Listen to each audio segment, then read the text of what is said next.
Hi everybody, I'm here to share with you one of my favorite books, The War of Art, Stephen Pressfield. I'm going to read some of the excerpts that meant the most to me, that resonated with me and motivated me.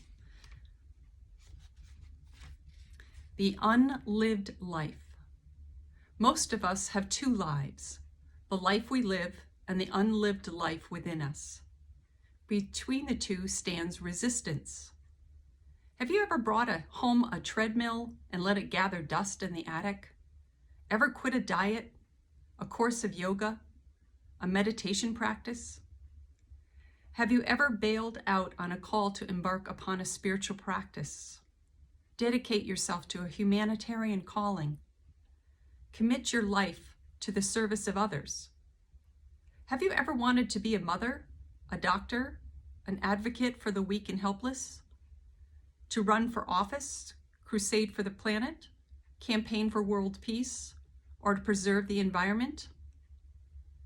Late at night, have you experienced a vision of the person you might become, the work you could accomplish, the realized being you were meant to be? Are you a writer who doesn't write? A painter who doesn't paint? An entrepreneur who never starts a venture? Then you know what resistance is.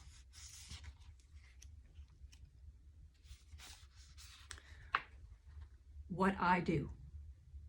I get up, take a shower, have breakfast, I read the paper, brush my teeth. If I have phone calls to make, I make them. I've got my coffee now. I put on my lucky work boots and stitch up the lucky laces that my niece Meredith gave me. I head back to my office, crank up the computer.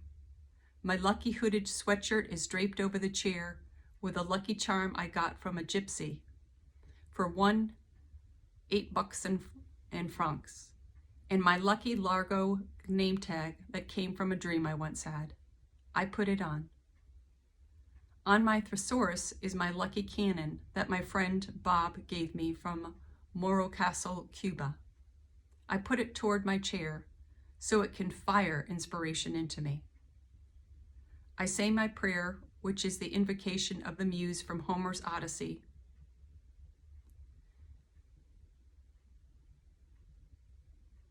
It's about 10:30 now. I sit down and plunge in. When I start making typos, I know I'm getting tired. That's 4 hours or so. I've hit the point of diminishing returns. I wrap for the day. Copy whatever I've done and stash it. So if there's a fire and I have to run for it, I won't lose it. I power down. It's 3:30. The office is closed. How many pages have I produced? I don't care. Are they good? I don't even think about it. All that matters is I put in my time and hit it with all I've got. All that counts is that for this day, for this session, I have overcome resistance. There's a secret that real writers know that wannabe writers don't, and the secret is this. It's not the writing part that's hard. What's hard is sitting down to write. What keeps us from sitting down is resistance.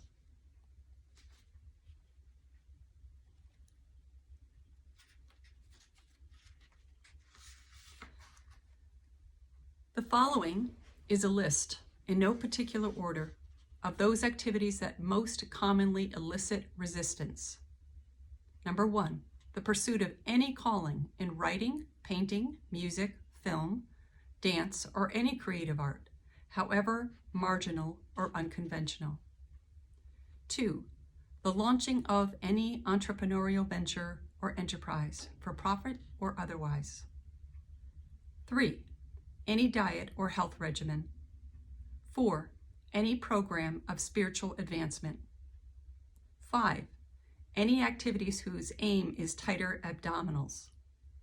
6, any course or program designed to overcome an unwholesome habit or addiction.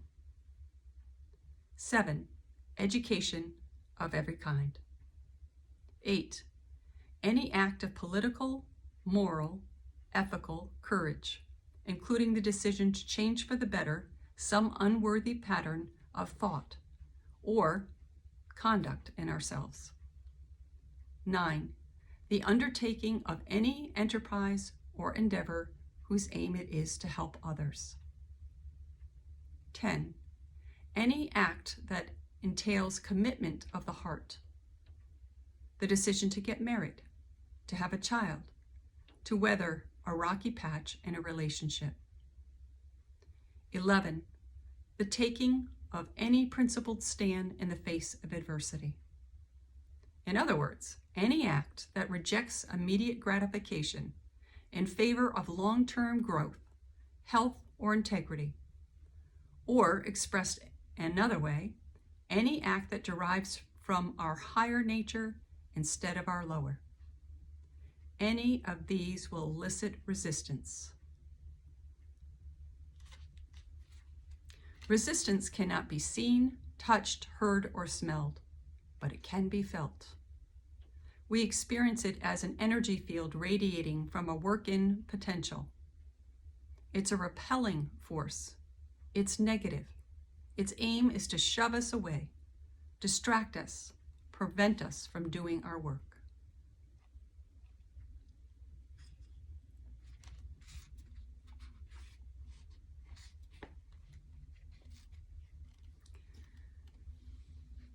What does resistance feel like?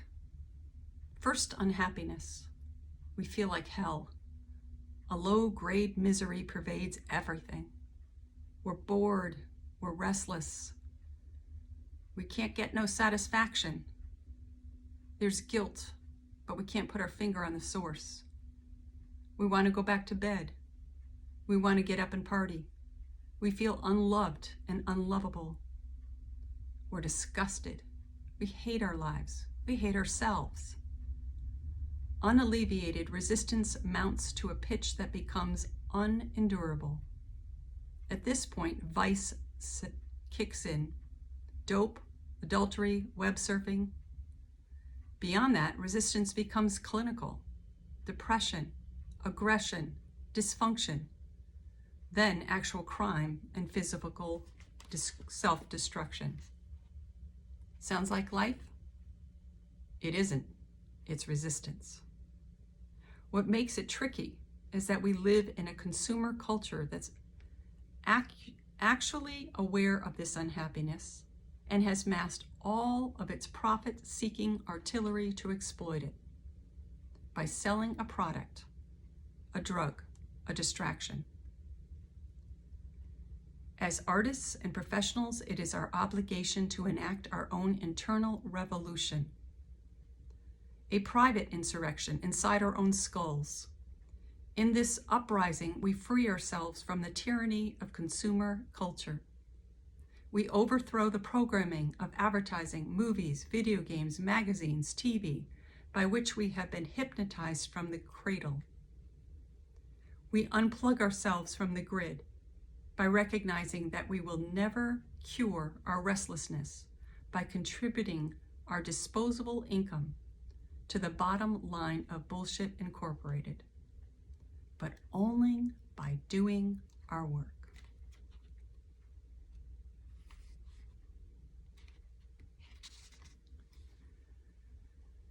If you find yourself criticizing other people, you're probably doing it out of resistance. When we see others beginning to live their authentic selves, it drives us crazy if we have not lived our own. Individuals who are realized in their own lives almost never criticize others. If they speak at all, it is to offer encouragement. Watch yourself. Of all the manifestations of resistance, most only harm ourselves. Criticism and cruelty harm others as well. I highly recommend that you get this book and read it. It's very easy to read. There's just mostly small segments. It is profound, and it will help you to bring to life everything that you've been resisting, but you always wanted to do. Thank you for listening.